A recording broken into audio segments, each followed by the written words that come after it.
busy. Renewing my resolve, last paragraph, page 5, 6.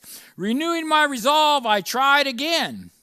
Some time passed, and confidence began to be replaced by cocksuredness. Here he comes. I could laugh at the gin mills. Now I had what it takes. I got it. The doctor told me I got it. I'm not drinking. It's all good. One day I walked into a cafe, put a little period right there after it says the telephone, put a little period right after phone, and draw a line over to the margin and put SMBS, strange mental blank spot. Here's how it happens to us. You ready? In no time, I was beating on the bar asking myself what had happened. He went in to make a phone call. He didn't go in looking for a drink. He went in to make a phone call in a cafe, not a bar. And in no time, he was beating on the bar. What happened to him? The tempting thought hit him when he walked through the door. He wasn't spiritually fit. He didn't even know there was such a thing for him to be. And bang, he succumbed to the temptation. I was beating on the bar, asking myself how it had happened.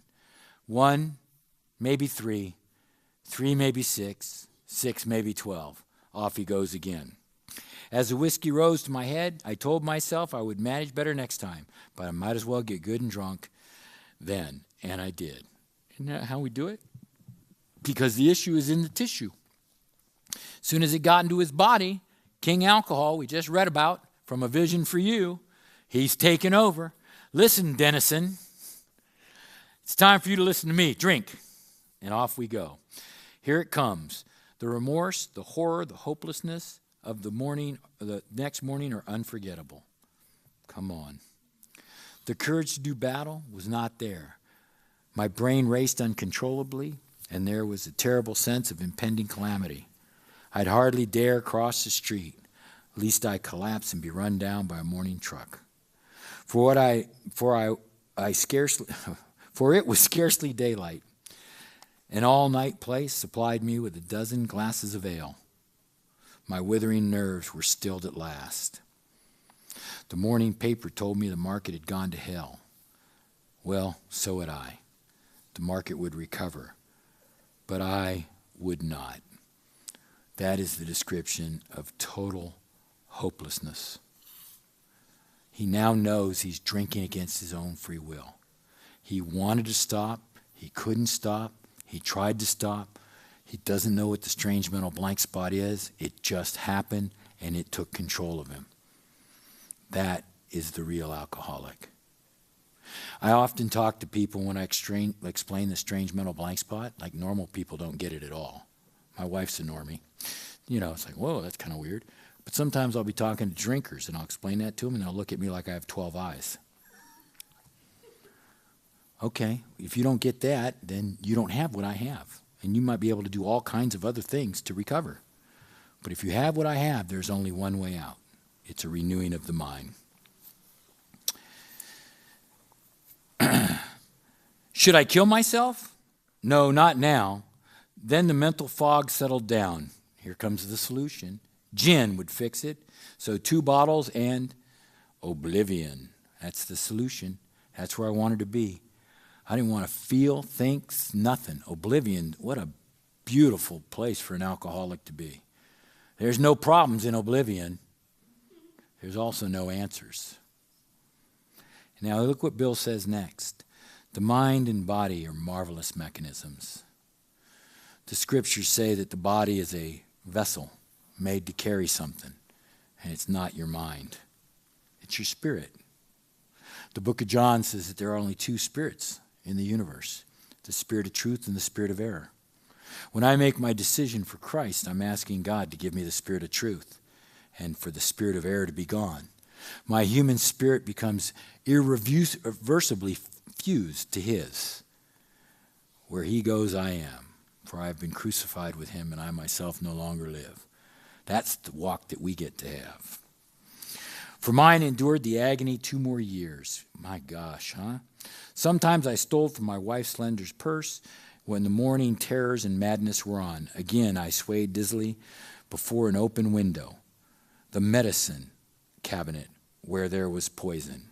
Talking about drugs. Booze and drugs are good. Cursing myself for a weakling. So he took it. Drinking and drugging. There were flights, these are geographics we call them today, from city to country and back, as my wife and I sought to escape. Where you go, you take yourself. There is no escape. Then came the night when the physical and mental torture was so hellish, I feared I would burst through my window, sash and all. That's the whole window, frame and all. Somehow I had managed to drag my mattress to a lower floor, lest I suddenly leap. A doctor came with heavy sedatives. Come on, here he goes again with the drugs. The next day found me drinking both gin and sedative. Bill was a doper, as were his buddies. This combination soon landed me on the rocks. People feared for my sanity, so did I. I could eat little or nothing when drinking, and I was 40 pounds underweight.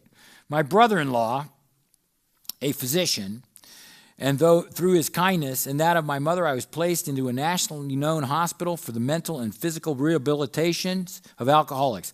Under the so-called Belladonna treatment, my brain cleared. Hydrotherapy and mild exercise helped much. But of all, I met a kind doctor who explained though I had been certainly selfish and foolish, I had been seriously ill.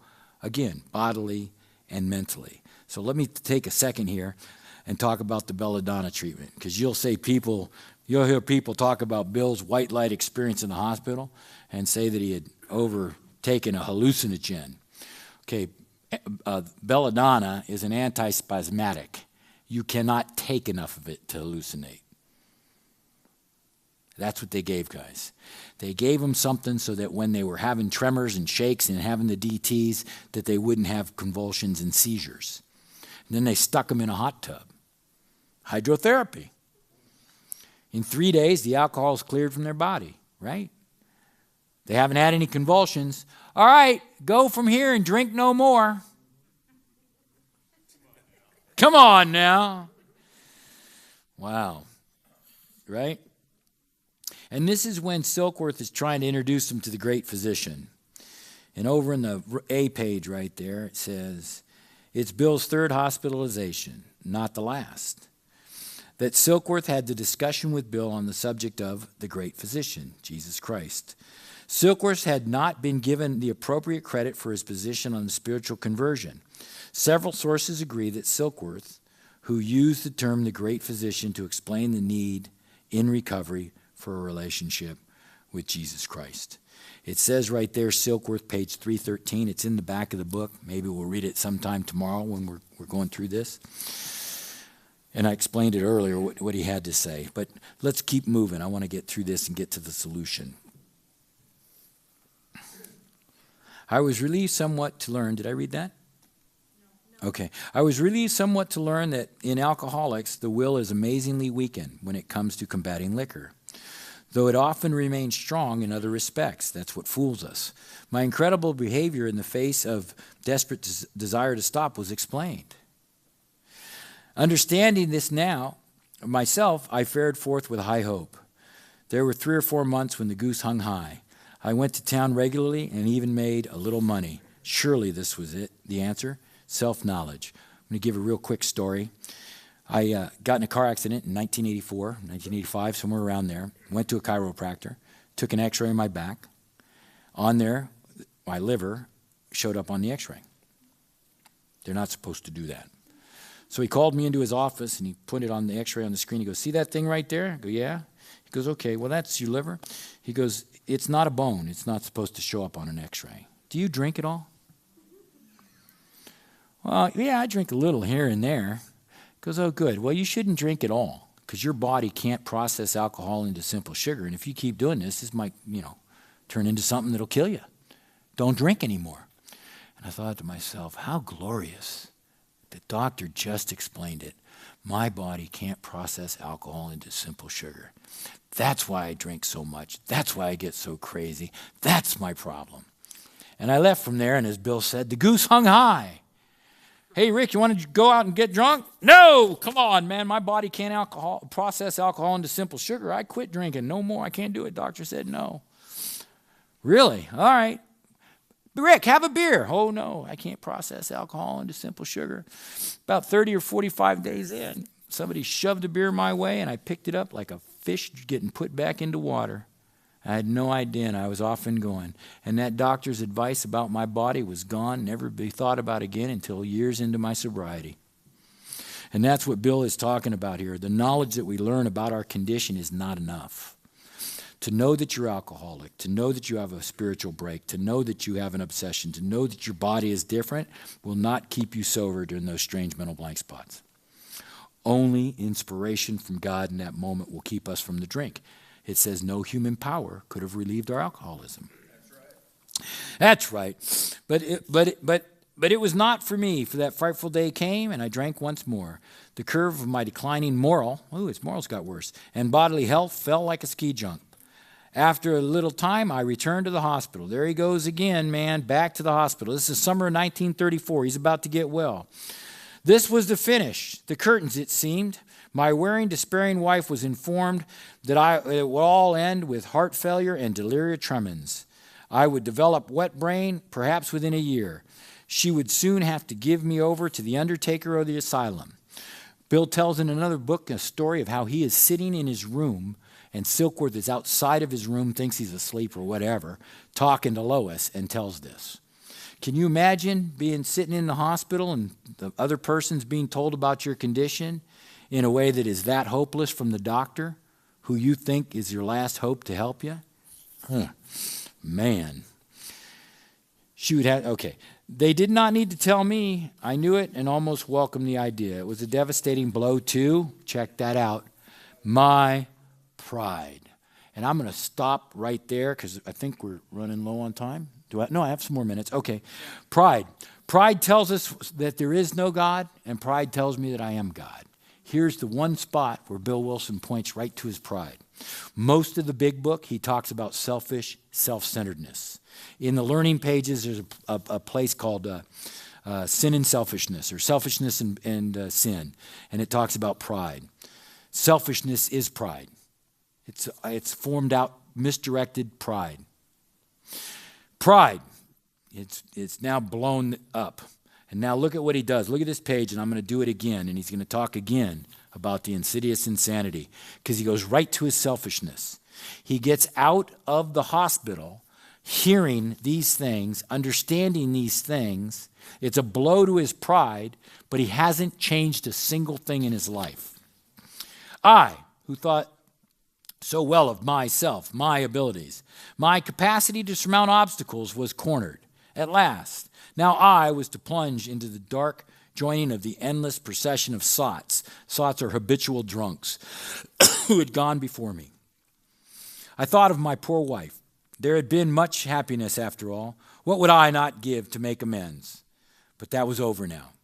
No words can tell of the loneliness and the despair. You all know what I'm talking about. I found in the bitter morass of self-pity. Quicksand stretched around me in all directions. I had met my match, King Alcohol. I had been overwhelmed.